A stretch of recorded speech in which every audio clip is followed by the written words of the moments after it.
Welcome to my channel. Try to hear the latest story. I was sitting in traffic when I saw my own face staring back at me from a 30-foot billboard. Below it, two people stood gawking upward, pointing. My parents. They didn't recognize me at first. 3 years earlier, they had deliberately forgotten my 30th birthday to celebrate my sister Amber's college acceptance instead. When I questioned this painful oversight, Dad just shrugged and Mom said those words I'll never forget. Your sister's feelings matter more right now. That moment changed everything. I decided if they couldn't remember me on my birthday, I'd build a life so remarkable they'd never overlook me again. I grew up in a modest 2-story house in Portland, Oregon. Our family seemed normal from the outside. Dad worked as an accountant, Mom taught elementary school, and my sister Amber was 3 years younger than me. But inside those walls, a pattern had been established early. Donovan, let Amber have the last cookie. She had a hard day at school, Mom would say. Donovan, can you skip your baseball game? We need to take Amber to her dance recital. Donovan, we're using your college fund to get Amber braces. You understand, right? You'll get scholarships anyway. Each time, I nodded and accepted. Each time, I swallowed my disappointment. I was the responsible one, the steady one, the one who never caused problems. I got straight.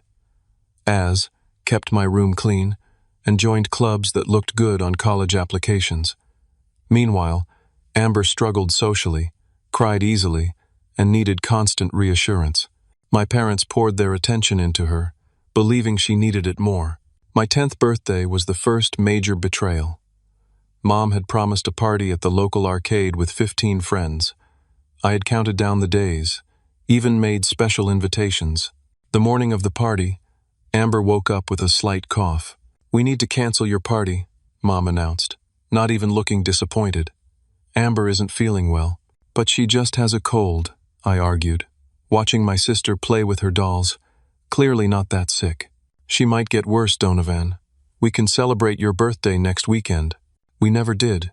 When I brought it up, Mom said I was being selfish. Throughout those early years, my grandfather Frank was my salvation. Dad's father, a retired photographer, seemed to be the only one who saw me clearly. He'd invite me over on weekends, teach me about his old cameras, and tell me stories about capturing moments that mattered. The right image can change how people see the world, Donnie, he'd say, showing me his collection of prints. Remember that. For my 12th birthday, which my parents remembered but celebrated with a hasty cake after Amber's piano lesson, Grandpa Frank gave me his old Nikon camera. You've got an eye for what matters, he told me. Don't lose that. I treasured that camera, learning everything I could about photography, finding escape behind the lens where I controlled what was in focus and what wasn't. When I was 14, I was helping Mom clean out the attic and found a small notebook. Flipping through it, I realized it was a parenting journal she had kept when Amber and I were young. One entry stopped me cold. Donovan is so self-sufficient. Sometimes I worry we neglect him, but Amber needs us more. Her emotions are so raw, so immediate. Donovan will be fine whatever happens. He's like Jack, steady, practical. Amber is like me, sensitive to every slight. We need to protect her, even if it means Donovan gets less attention. He'll understand someday. I closed the book, my hands shaking. This wasn't accidental neglect. It was a conscious choice. They had decided I mattered less because I caused less trouble. That night, I looked at myself in the mirror for a long time. You'll understand someday, I told my reflection, mimicking my mother's words. But I didn't understand, and I wasn't sure I ever would. My college years opened my eyes to what family relationships could be. I attended Oregon State on a scholarship I'd worked tirelessly to earn. Amber, despite her average grades, was sent to an expensive private university in California because she needed the smaller class sizes and personal attention. My parents drove 8 hours to see Amber's art displayed in a student show. They missed my business competition where I placed second in the state. We're so proud of you, Donovan, Mom said on the phone afterward. We knew you'd do well without us there. They were always so proud from a distance. their attention and resources directed elsewhere. My sophomore year, I was assigned a roommate named Tyler Reed, a graphic design major from Seattle. We clicked immediately, finding common ground in our love of visual storytelling. Where we differed dramatically was family dynamics. The first time Tyler called his parents, I watched in amazement as they talked for almost an hour, his parents asking detailed questions about his classes, his projects, even remembering the names of his friends from previous conversations. When he hung up, Tyler noticed my expression. "What?" he asked. "Nothing," I said. "Just, your parents seem really involved." Tyler shrugged. "Yeah, they're pretty great. Sometimes a bit much, but I know they've got my back." That Thanksgiving, when my parents announced they were flying to California to spend the holiday with Amber because she was feeling homesick, Tyler invited me to Seattle. The Reed family home was modest but warm. Family photos lined the staircase, not just milestone moments but everyday captures of both Tyler and his younger brother Nathan. What struck me most was how equally both sons were represented. At dinner, Mr. and Mrs. Reed asked me as many questions as they asked their own sons. They wanted to know about my photography, my business classes, my plans for the future. They listened when I spoke. "You're welcome anytime, Donovan," Mrs. Reed said as I left. "Any friend of Tyler's is family here." I nearly cried on the drive back to campus. That same year, I took a marketing course with Professor Carter, a former advertising executive who had built several successful campaigns before turning to teaching. After I submitted a project combining photography and market research, he asked me to stay after class. "You have a unique perspective, Donovan," he said. "Your visuals tell a story that your data supports. That's rare." He became a mentor, encouraging me to pursue internships that combined my analytical skills and creative eye. When I confided in him about my family situation, he didn't offer empty sympathy. "Some people won't see your value," he said simply. "That doesn't diminish it. Build something so significant they can't ignore it." By my junior year, I had built a solid portfolio and secured a summer internship at a respected Portland agency. Meanwhile, my parents took out a second mortgage on their house, a fact I discovered accidentally during a home visit when I overheard a phone call. "Yes, the loan is for educational purposes," my father said to someone on the phone. "Our daughter's study abroad program in Paris." Later that week, when I mentioned applying to a summer graduate program in New York, my parents exchanged glances. "We just don't have the money to help with that right now, Donovan," Mom said. "I'm not asking for tuition," I clarified. "Just the $500 application fee. I'll work to cover the rest." Dad shook his head. "Times are tight, you understand." I nodded, the way I always did. But this time, understanding came with clarity. They had leveraged their home to send Amber to Paris, but couldn't find $500 to support my graduate application.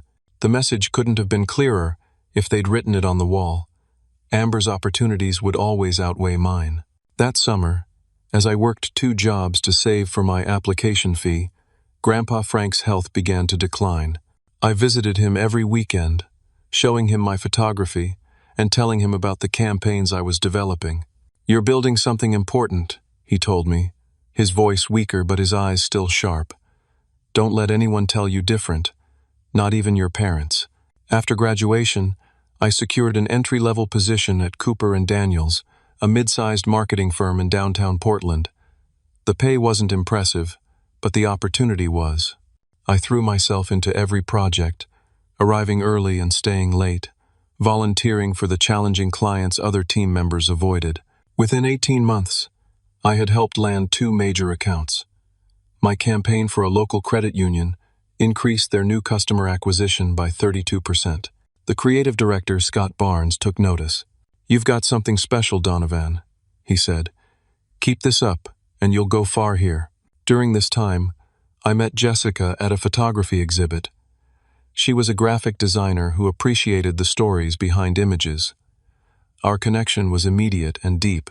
Unlike previous relationships where I had hidden the complications of my family dynamic, with Jessica I was honest from the start. "That explains a lot about you," she said after I told her about my parents' favoritism toward Amber. "You're incredibly self-sufficient, sometimes to a fault. Is that bad? I asked. No, she said, taking my hand. But you don't always have to handle everything alone anymore. As my 30th birthday approached, I decided to plan a modest celebration, dinner at my favorite restaurant with Jessica, Tyler, and his girlfriend, and a few work friends. After some consideration, I invited my parents and Amber too. It would mean a lot to have you there, I told my mother over the phone. I've reserved a table for 8 at Riverside Grill for 7 o'clock. We'll be there, honey, she promised. I've marked it on the calendar. I confirmed twice more in the weeks leading up to the dinner. Each time they assured me they would attend. For once, I thought, they would show up for me. The day before my birthday, I called one last time. Mom, just confirming for tomorrow night, 7 o'clock. There was an awkward pause. Oh, Donovan, I'm so sorry. We completely forgot. Amber just got her acceptance to graduate school, and we're throwing a celebration for her tomorrow night. Everyone's already invited. My stomach dropped. You forgot my 30th birthday? The one I've been reminding you about for weeks? Don't make this difficult, honey. You know how hard Amber's worked for this. We can take you to lunch next weekend. I was speechless, hurt crystallizing into anger. Mom, this is my 30th birthday. I've been planning this dinner for months. You promised you'd be there. Don't be selfish, Donovan. This is a huge moment for your sister. That evening, Jessica found me staring at my phone, still in shock. I showed her the text from my father. Sorry about dinner. Your sister's celebration has been in the works for weeks. She needs this recognition. See you soon. Jessica read it twice. They planned a competing celebration? For weeks? While confirming they'd come to yours? I nodded, numb. That's not right, Donovan. That's cruel. The next day, my actual birthday, I went to work as usual. My colleagues surprised me with a cake at lunch. My boss approved the proposal I'd been working on for months. Jessica planned a special dinner for just the two of us. It should have been enough, but the absence of my family left a hole nothing could fill. That evening, scrolling through social media, I saw dozens of photos from Amber's celebration. My parents had rented a private room at an upscale restaurant. They'd invited extended family and friends. There was a professional cake with "Congratulations, Amber," written in elegant script. My mother's post read, "Celebrating our amazing daughter's acceptance to UCLA's graduate program. No one deserves this more." No mention of my birthday. Not even a private message. I was still staring at those photos when my father called. Donovan, your mother says you seemed upset earlier. I hope you're not still hung up about the dinner. You've known about my birthday plans for months, Dad. You confirmed multiple times. Look, son, sometimes family means making sacrifices.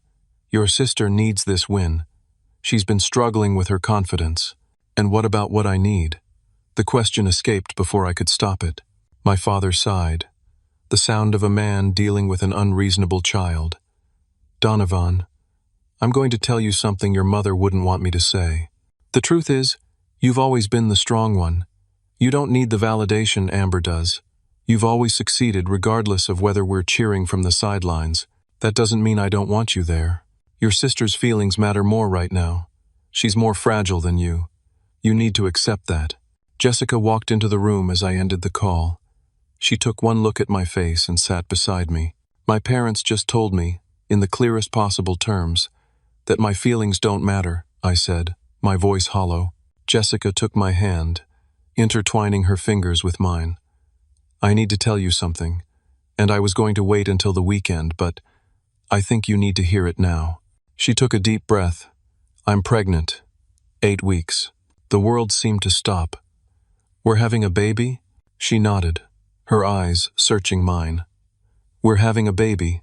Joy rushed through me, followed immediately by a new perspective on my parents' betrayal. This wasn't just about me anymore. This was about my child. Would my parents treat my child as less important than Amber's future children? Would they miss my child's birthdays because Amber's kids had school events? I won't let them do to our child what they did to me, I said firmly. Jessica squeezed my hand. We're going to build our own family, with different values. Starting now. The dual shock of my parents' betrayal and Jessica's pregnancy news left me reeling for days. I moved through work mechanically, my mind constantly returning to my father's words. Your sister's feelings matter more.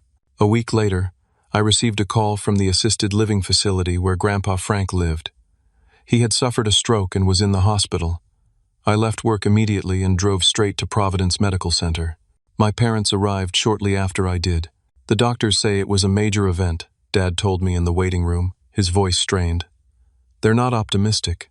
When we were finally allowed to see him, Grandpa Frank looked small in the hospital bed, tubes and wires connecting him to various machines. Despite his weakened state, his eyes found mine when I entered the room. Donnie, he whispered, using the nickname only he ever called me. I sat beside him, taking his hand carefully. I'm here, Grandpa. He gestured weakly for me to come closer. When I leaned in, he spoke in a raspy voice. Build something they can't ignore. Promise me. I promise, I said, tears threatening. His eyes closed, and he drifted back to sleep. The doctor told us he might have days or weeks, but recovery was unlikely given his age and the severity of the stroke. Over the next 3 days, I split my time between the hospital and work, sleeping little. During one of my visits, I found my mother sitting alone with Grandpa Frank. Dad just left to get coffee, she said. Amber's flying in tomorrow. I nodded, taking the seat on the opposite side of the bed. Your sister's pretty upset, Mom continued. She's worried she won't get here in time to say goodbye. We're all upset, Mom. She looked surprised, as if she hadn't considered my feelings in the equation. Of course, but you're handling it so well. You always do. There it was again. The expectation that I would be fine, that my calm exterior meant I wasn't hurting inside. I wondered if they had any idea who I really was. 2 days later, I received a text from Amber. Big celebration for my grad school acceptance this Saturday. Mom and Dad really want you there. They say you've been distant. I stared at the message for a long time. The celebration had been rescheduled for my birthday, apparently. They expected me to show up and smile and congratulate my sister after everything.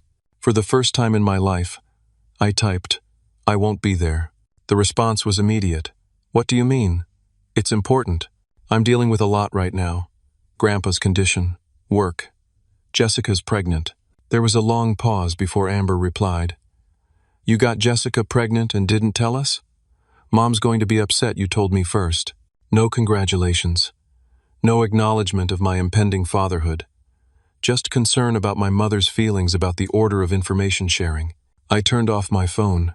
That night, I talked with Jessica about my decision to skip Amber's celebration. I've never said no to them before, I admitted. I've always been the one to bend, to accommodate. Jessica placed her hand over mine. Sometimes the healthiest thing you can do in a relationship is establish boundaries. This isn't about punishing them. It's about respecting yourself. They won't see it that way. That's not your responsibility, she said firmly. Your responsibility now is to us, to our family. The next day brought a barrage of messages from my parents, each more insistent than the last. My mother's final voicemail was particularly telling. Donovan James Turner, I don't know what's gotten into you. After everything we've done for you, you can't take one evening to celebrate your sister's achievement? This selfishness isn't like you. Call me back immediately. After everything they'd done for me. The phrase echoed in my mind as I deleted the message. What exactly did they think they had done for me? Provided the minimum while making it clear I was the less important child? 3 days later, Grandpa Frank passed away peacefully in his sleep. The funeral was small but dignified, just as he would have wanted. As the family gathered at my parents' house afterward, I felt like a stranger among them, going through the motions of accepting condolences and making small talk. A week after the funeral, I received a call from Grandpa's attorney. To my surprise, he had left me his photography equipment, a small savings account containing $35,000, and a sealed letter. Alone in our apartment that evening, I opened the envelope with trembling hands. Donnie, it began, if you're reading this, I've moved on to whatever comes next. Don't waste time grieving. I've had a good run. Instead, remember what I've taught you about seeing what others miss. You've always had that gift. seeing the truth behind the surface. It's what makes your photography special, and it's what will make you successful in whatever you choose to do. The money isn't much, but it's seed capital for that dream you've been talking about. Take the risk, build something meaningful, and remember, true success isn't measured by what you accumulate, but by the life you create and the people you gather around you. I've always been proud of you, not because of what you've achieved, but because of who you are. Don't let anyone make you forget your worth. Love, Grandpa Frank. I folded the letter carefully and held it to my chest, feeling both profound loss and unexpected direction. The next morning, I had a meeting with Scott Barnes about the promotion I'd been working toward for months. I had developed a comprehensive campaign for our newest client, a sustainable clothing brand looking to expand nationally. The presentation was polished, innovative, and backed by solid research. My best work to date. Scott seemed impressed as I walked him through the strategy. "This is excellent, Donovan. Really forward-thinking. Thank you. I've put everything into this project. I can tell. In fact," he paused, shuffling some papers on his desk. "This approach is very similar to what I presented to the executive team last week." I froze. "What do you mean?" "Great minds, I guess." His smile didn't reach his eyes. "The point is, the campaign's been approved. We're moving forward with it." "With my campaign? Under your name?" "With the agency's campaign," he corrected smoothly. "We're all part of the same team here." I sat back, a cold realization washing over me. I was being overlooked again, but in a different context. My work was valuable, but I wasn't being valued for creating it. It was a painfully familiar dynamic. "I put hundreds of hours into developing this strategy," I said quietly. "And you'll be acknowledged in the credits," Scott assured me. "This is how you climb the ladder, Donovan. You're still young. Your time will come." I nodded, just as I had nodded all my life when accepting less than I deserved. I walked back to my desk, sat down, and stared at my computer screen. Professor Carter's words echoed in my mind. Build something so significant they can't ignore it. By the end of the day, I had made my decision. I drafted my resignation letter, effective 2 weeks from that day. When I told Jessica that evening, she didn't seem surprised. "You've been talking about starting your own agency for years," she said. "Maybe this is the push you needed." "It's a huge risk, especially with the baby coming. We have Grandpa Frank's money as a cushion, and I can keep freelancing until the baby comes. We'll make it work." "You're not worried?" She took my face in her hands. "Of course I'm worried. But I believe in you, Donovan. I've seen what you can do. It's time everyone else did too." Starting my own creative marketing agency was equal parts terrifying and liberating. I rented a small office space in a building filled with other startups, bought essential equipment with Grandpa Frank's inheritance, and officially incorporated Turner Visual Strategies. The first 6 months were brutal.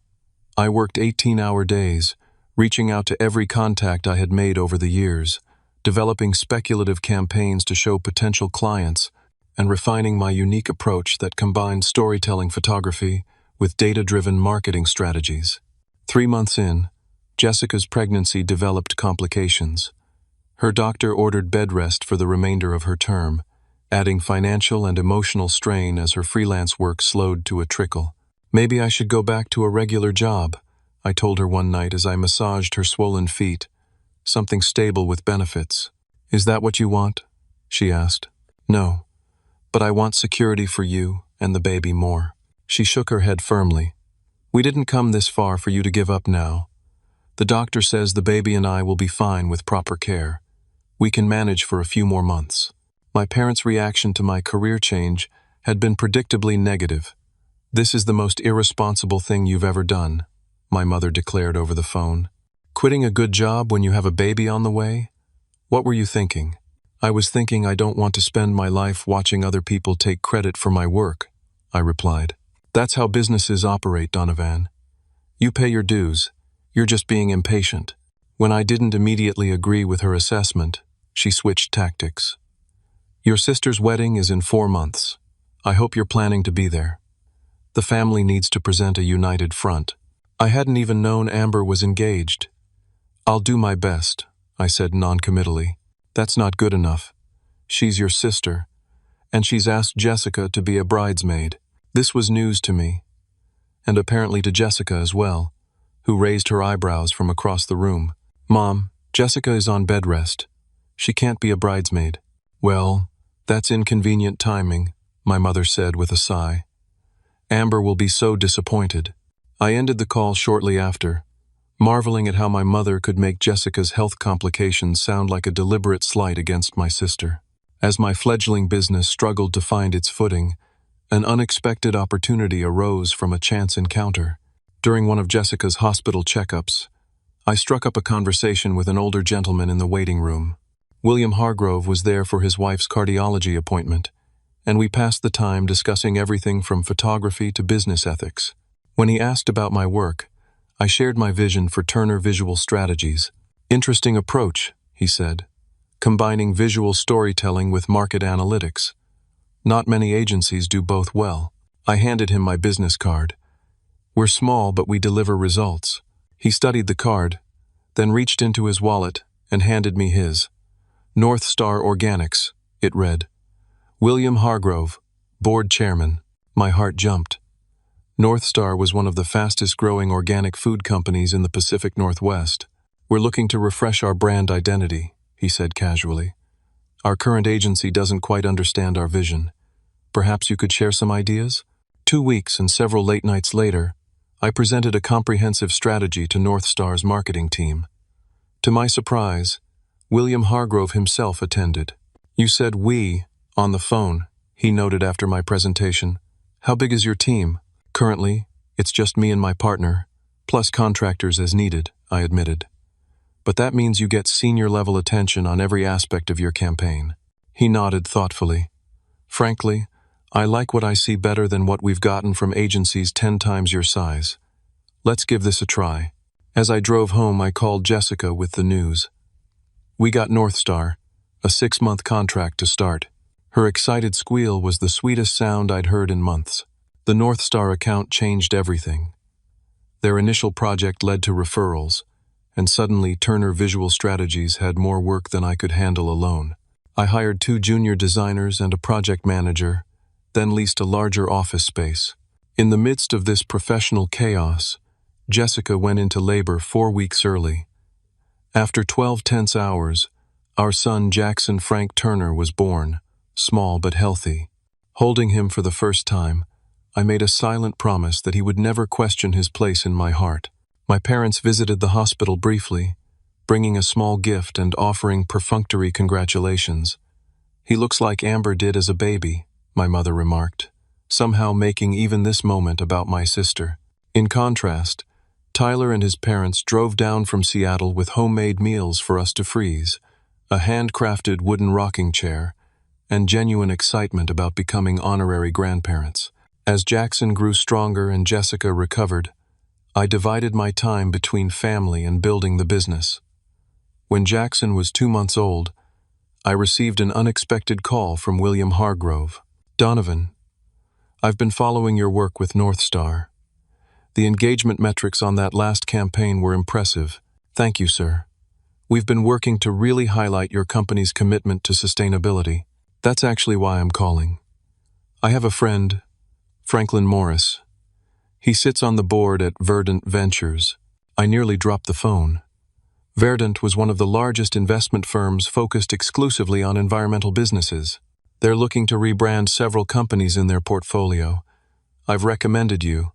It would be a major contract, likely more than you can handle with your current team. I can scale up, I said immediately. Quality won't be compromised. I believe you. There's one more thing. He paused. Franklin was friends with your grandfather. He's been watching your progress since Frank passed. Said Frank always believed you were building something special. The connection stunned me. Had Grandpa Frank known William Hargrove? Had this opportunity been his final gift? I didn't know they were acquainted, I said carefully. Oh yes, photography club, decades ago. Franklin mentioned Frank had quite an eye. Said you inherited it. After the call ended, I sat in silence, processing this revelation. My grandfather had believed in me enough to put his reputation on the line with his friends, even after he was gone. The responsibility was enormous, but so was the opportunity. The Verdant Ventures contract was a turning point. I hired 5 more employees, including an experienced account director from a major agency. Jessica returned to work part-time, bringing her design expertise to select projects while caring for Jackson with the help of a nanny 3 days a week. For the first time in my life, I felt seen for my actual abilities, valued for my unique perspective. The business grew steadily, and by Jackson's first birthday, Turner Visual Strategies had become a respected boutique agency specializing in sustainable brands. My relationship with my parents remained distant. They called occasionally, usually to relay news about Amber or to ask when we'd visit. They never acknowledged the growing success of my business or showed interest in Jackson beyond perfunctory questions. When Amber's engagement ended abruptly, her fiancé apparently left after discovering she had significant debt, she moved back in with my parents. Within weeks, my mother called asking if I could loan them money to help with Amber's credit card bills. "She's really struggling, Donovan, and we're on a fixed income now that your father's retired." "I'm sorry to hear that," I said, "but we're reinvesting everything into growing the business right now." "But you're doing so well," she pressed. "Surely you can spare a few thousand to help your sister?" The irony wasn't lost on me. After years of being overlooked in favor of Amber, now that I had built something valuable, they wanted to redirect those resources back to her. "I can't, Mom. I have employees who depend on me, a family to support." "We're your family too," she said, her voice tight with disapproval. "Or have you forgotten that?" The question lingered with me long after we hung up. They were my family, but what did that really mean when the relationship had been so one-sided for so long? A week later, my parents showed up unannounced at my office. The receptionist, not knowing the complicated history, led them straight to my glass-walled conference room where I was meeting with a major potential client. I excused myself briefly and stepped outside. "Mom, Dad, this isn't a good time. I'm in the middle of an important meeting." They looked around the modern office space with undisguised surprise. Staff members worked at sleek desks, a large screen displayed campaign metrics, and the walls featured framed examples of our work, many showing my distinctive photographic style. "This is quite an operation," my father said, sounding genuinely impressed for the first time. "We had no idea." "What did you think I was doing?" I asked. My mother had the grace to look slightly embarrassed. "We thought it was just you and maybe a partner working out of an apartment or something." "We've been featured in Marketing Weekly twice this year," I said. "We have 17 full-time employees." They exchanged glances, something unreadable passing between them. "We should let you get back to your meeting," my father said finally. "Perhaps we could have dinner soon? Bring Jessica and the baby?" "His name is Jackson," I corrected. "And I'll check our schedule. I need to get back now." As I returned to my meeting, I caught them staring at a large framed photo in our reception area, one I had taken of a child playing in a field of wildflowers for an organic dairy campaign. It had won a regional advertising award. I wondered if they were finally seeing me, really seeing me, for the first time. The next year passed in a blur of growth and challenges. Turner Visual Strategies expanded to 30 employees, moved to a larger office in a renovated industrial building, and developed a reputation for innovative campaigns that delivered measurable results. Our client list grew to include national brands committed to sustainability and social responsibility. My approach to leadership was deliberately different from what I had experienced both at home and in my corporate job. I created a culture where everyone's contributions were acknowledged, where credit was given where it was due, and where success was celebrated collectively. Jessica transitioned from part-time contributor to full partner in the business, heading our design department and bringing fresh perspective to our creative process. Our relationship strengthened through shared purpose and mutual respect. Jackson, now a curious toddler, spent 3 days a week at the on-site childcare facility we had established for employees with young children, a benefit I had insisted on after seeing how many talented people struggled with work-life balance. Our breakthrough campaign came unexpectedly. A major eco-friendly household products company approached us after seeing our work for Verdant Ventures. They wanted to reposition their brand to appeal to mainstream consumers without losing their environmental credibility. We need a campaign that makes sustainability feel accessible, not preachy, their marketing director explained. Inspired by my own journey from being overlooked to finding my voice, I developed a concept called Seen and Heard, featuring ordinary people making small but meaningful environmental choices in their everyday lives. I personally photographed the subjects, capturing authentic moments that told their stories visually while our team developed messaging that connected these individual actions to larger impact. The campaign launched across multiple platforms, including television, social media, and yes, billboards. As the photographer and creative director, my name appeared in the credits, and occasionally, my face appeared in industry publications covering the campaign's success. One particular billboard featured my photograph of a father teaching his daughter to plant a garden, with the tagline, "Small actions, seen and valued." The image had been captured during a shoot in Portland's community gardens and had particular resonance for me. The father's attentive focus on his child's effort represented everything I hoped to embody as Jackson's father. That billboard, 30 feet tall, was placed prominently along Portland's main highway, the same one my parents drove on their weekly shopping trips. The campaign exceeded all expectations, increasing the client's sales by 27% and winning multiple industry awards. Turner Visual Strategies was suddenly on the map nationally, featured in major marketing publications, and held up as an example of how boutique agencies could compete with established giants. Jessica and I were having dinner at home one evening when my phone buzzed with a text from Amber. "Just saw your face on the news. They're saying you're up for the Crestwood Award. Were you planning to tell us?" I stared at the message in surprise. The Crestwood was one of the most prestigious awards in marketing. I knew we had been nominated for the Seen and Heard campaign, but hadn't realized it had made the news. Before I could respond, another text arrived. "Mom and Dad saw your billboard last week. They were pretty shocked." I showed the messages to Jessica, who raised her eyebrows. "Sounds like you've officially become too successful to ignore," she said with a slight smile. "I never thought we'd be nominated for something like the Crestwood," I admitted. "Not this soon. You deserve it," Jessica said firmly. "Your concept, your photography, your direction. It's all you." The Crestwood nomination brought a flurry of media interest. I was asked to give interviews about the campaign and our agency's approach. A local business magazine wanted to do a profile piece on Turner Visual Strategies as a Portland success story. And the most unexpected request, a television interview on a national morning show to discuss the growing trend of smaller agencies creating award-winning work. 2 days after the nomination was announced, my parents called. "Donovan," my mother began, her voice unusually tentative. "We saw the article in the Oregonian about your award nomination. Congratulations." "Thank you," I said, waiting for what would come next. "We had no idea your business had become so significant," my father added. "The paper said you have 30 employees now?" 34, actually. "We're still growing. That's wonderful," my mother said, sounding genuinely impressed. "We're very proud." The words I had longed to hear for so much of my life landed strangely now. After years of indifference, their pride felt like too little, too late. "The thing is," my mother continued, "the article mentioned you're doing a television interview next week. We'd love to come watch. Maybe have dinner afterward to celebrate?" I hesitated, conflicting emotions swirling.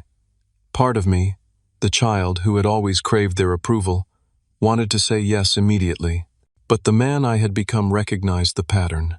Now that I had something they valued, suddenly they were interested. "I'll need to check our schedule," I said neutrally.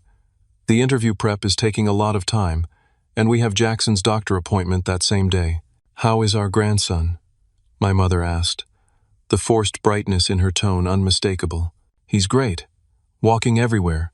Talking up a storm. We've barely seen him," she said, a note of accusation creeping in. "It's been months." "I know," I acknowledged. "It's been a busy time." What I didn't say. "You showed minimal interest in him until you saw my face on a billboard." The television interview posed a dilemma. The producers wanted me to discuss my journey, how a boutique agency from Portland had created a campaign that resonated nationally. They would inevitably ask about my background, my influences, my path to founding the agency. Would I tell the truth about my family? Would I describe how being consistently overlooked had fueled my determination to build something undeniable? I discussed it with Jessica the night before the interview. You don't owe them protection, she said thoughtfully. But you don't owe the world your pain either. This is your moment. Use it however feels right to you. The morning of the interview, I received a text from Amber. Good luck today. We'll be watching. It was the first supportive message she had ever sent me. In the television studio, under bright lights with a friendly host asking questions, I made my choice. When asked about my influences, I spoke about Grandpa Frank and his belief in the power of seeing what others missed. When asked about challenges, I talked about the difficulty of breaking into a competitive industry as a small agency. When asked about my driving motivation, I spoke about creating a company culture where everyone felt valued and seen. I didn't mention my parents or my childhood. I didn't share how being the less favored child had shaped me. Instead, I focused on what I had built, not what I had overcome. The interview went well. The host was engaged. The segment producer gave me a thumbs up from behind the camera, and afterward, several people asked for my business card. Outside the studio, I checked my phone to find multiple congratulatory messages from employees and friends, and one from my father. You were excellent, very articulate. Your mother's crying. Good tears. Can we meet? I texted back. Thank you. Have plans with Jackson tonight. We'll call tomorrow. As I drove home, I realized something important had shifted. For the first time in my life, I wasn't anxiously awaiting their approval or aching from their oversight. I had built something they couldn't ignore, just as I had promised Grandpa Frank. But somewhere along the way, their recognition had ceased to be the point. My success wasn't about making them see me anymore. It was about seeing myself clearly and creating a life that reflected my values. The billboard, the awards, the growing business, these weren't weapons to wield against past hurts. They were the natural results of channeling those experiences into something constructive. Jessica and Jackson were waiting when I got home. My son toddled to the door, arms outstretched, face lit with pure joy at my return. Jessica smiled over his head, pride evident in her eyes. How does it feel to be a television star? She teased. Strange, I admitted, lifting Jackson into my arms. But good. That night, as we played with Jackson on the living room floor, I found myself reflecting on the long journey from that forgotten birthday to this moment. The pain hadn't disappeared entirely. Perhaps it never would.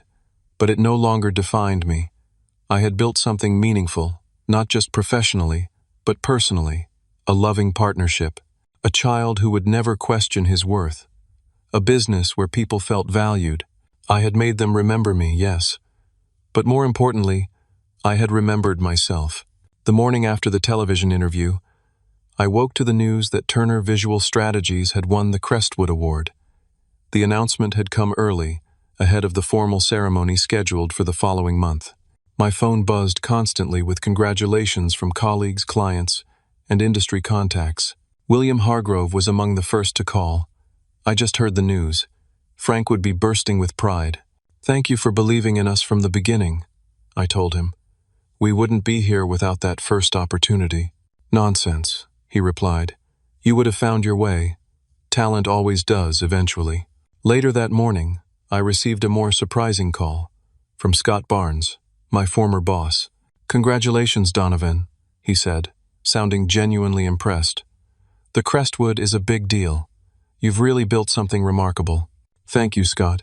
I'll admit, when you left, I thought you were making a mistake. I was wrong. He paused. The campaign that won, that visual storytelling approach, it's what you were trying to convince me to pursue back then, isn't it? Elements of it, yes. Well, I should have listened. Clearly, you were onto something important. His acknowledgement was unexpected but gratifying. It confirmed what I had come to believe. Being overlooked had never been about my lack of value. It had been about others' inability or unwillingness to see it. The award announcement brought another wave of media attention. Our client roster expanded rapidly as companies sought the agency behind the Seen and Heard campaign. We hired 10 more employees and began planning for larger office space. Jessica and I discussed opening a second location in Seattle, where several potential clients were based. In the midst of this professional whirlwind, I received a handwritten letter from my mother. Something so unusual it took me a moment to recognize her handwriting on the envelope. "Dear Donovan," it began, "your father and I have been doing a lot of thinking since seeing you on television. The pride we felt watching you speak so confidently about your work made us realize how little we know about your life now. It also forced us to look back and acknowledge some uncomfortable truths. We didn't treat you fairly growing up. We told ourselves we were doing what was best for both our children, giving more attention to Amber because she seemed to need it more. We didn't consider how that might affect you. We took your strength for granted and often overlooked your needs. Seeing you now, successful, respected, and clearly flourishing, we are deeply proud. But we also recognize that your success came despite our shortcomings, not because of our support. That's a hard reality to face as parents. We would like a chance to know you as you are now, to meet our grandson properly, to try to be better parents and grandparents than we have been. We understand if you need time to consider this request. We'll respect whatever boundaries you set. With love and regret, Mom." I read the letter 3 times, emotions churning. It was the first real acknowledgement from either parent that their treatment of me had been unfair. After years of justifications and deflections, the simple admission felt monumental. That evening, I shared the letter with Jessica. "What do you think?" I asked after she had read it. "I think it's a start," she said carefully. "A genuine one. But only you can decide if it's enough to rebuild from. I'm not sure I know how to have a balanced relationship with them," I admitted. "I've never had one." "Maybe that's something you can figure out together," she suggested. "If you want to try." Jackson, now nearly 2, raced through the room chasing the cat, his laughter filling our home. I watched him, thinking about family and forgiveness and the cycles we choose to break or perpetuate. "I do want to try," I decided. Not for them, but for him, and for me. I called my parents the next day and invited them to our home for dinner that weekend. The conversation was awkward but civil. They brought a gift for Jackson, a children's camera, surprisingly thoughtful given his fascination with my photography equipment. When he warmed up to them after initial shyness, I saw genuine delight in their interactions with him. Over the following months, we established a tentative new relationship. I maintained clear boundaries, but allowed small openings for them to show they could be different. Sometimes they succeeded, sometimes old patterns emerged, but the effort on both sides was real. Amber and I had our own reckoning during this time. After some initial awkwardness, we had a frank conversation about our childhood and the dynamic our parents had created between us. "I didn't realize how uneven things were," she admitted. "From my perspective, I just always felt I had Mom and Dad's support." "That's exactly it," I said. "You did. I didn't. I'm sorry, Donovan. I should have seen it." "You were a kid too," I reminded her. "It wasn't your responsibility to fix our parents' behavior." Over time, Amber found her own path, working at a nonprofit focused on childhood education and gradually becoming more independent from our parents. She became a surprisingly devoted aunt to Jackson, bringing an energy and playfulness to their relationship that enriched his life. As the award ceremony for the Crestwood approached, I faced a decision. Would I invite my parents? After consideration, I sent the invitation. This wasn't about seeking their approval anymore. It was about allowing them to witness a significant moment if they chose to be present. They came, they dressed up, they sat with Jessica's parents, whom they had met only a few times before. They listened as my name was called, as the work was praised, as colleagues applauded. Afterward, my father shook my hand with unusual emotion, and my mother hugged me tightly. "We always knew you were special," she said. I didn't point out the irony. Instead, I simply said, "Thank you for coming." In the months that followed, Turner Visual Strategies continued to thrive. The foundation we established to support overlooked children with creative potential, funded by a percentage of our profits, became a particular source of pride. We provided scholarships, mentorship, and resources to young people whose talents might otherwise go unrecognized. Jessica and I welcomed a daughter, naming her Claire Frances Turner in honor of Grandpa Frank. Jackson took his role as big brother seriously, showing her his favorite toys and reading to her from picture books he had memorized. On my 35th birthday, 5 years after the birthday my parents had forgotten, we hosted a gathering at our home. Friends, colleagues, Jessica's family, and yes, my parents and Amber, all came together to celebrate. There was good food, laughter, and a sense of genuine connection. During a quiet moment, my mother approached me with a small box. "We found these recently," she said, handing it to me. Inside were photographs I had never seen before, pictures from birthdays throughout my childhood, me blowing out candles at 8, opening presents at 12, smiling with friends at 16. My parents had been there for more moments than I remembered. "We did celebrate you," my mother said softly. "Not always well, not always equally. But you were loved, Donovan. Imperfectly, but truly." I nodded, accepting both the photos and the complicated truth they represented. My past couldn't be rewritten, but perhaps it could be viewed with more nuance than I had allowed myself to see. Later that evening, as the party wound down, I found a moment alone with Jessica on our back porch. "Happy birthday," she said, leaning her head against my shoulder. "Was it a good one?" I looked through the window at our home filled with people who saw me clearly, who valued what I brought to their lives. My children, secure in the knowledge they were cherished exactly as they were. My business, built on the principle that everyone deserves to be seen and heard. And yes, my parents, imperfect but trying to do better. "The best," I answered truthfully, not because of what anyone did for me, but because of what we've built together. The journey from being overlooked to creating a life where I was truly seen hadn't been easy. There had been pain, disappointment, and moments of deep hurt along the way. But standing there, I realized I wouldn't change the path that had led me to this place. Every challenge had shaped me. Every obstacle had strengthened my resolve. Every overlooked moment had clarified what mattered most, creating spaces where people felt valued, beginning with myself. I had made them remember me, yes. But more importantly, I had remembered what I was worth all along. Have you ever felt overlooked by the people who should have valued you most? How did you respond to that experience? Did you fight to be seen? Or did you build your own path where your worth was recognized? I'd love to hear your stories in the comments below. If this resonated with you, please like and subscribe to hear more stories about overcoming family challenges and building success on your own terms. And share this with someone who might need to be reminded of their worth today. Thank you for listening to my journey. Remember, the people who couldn't see your value don't determine your worth. You do.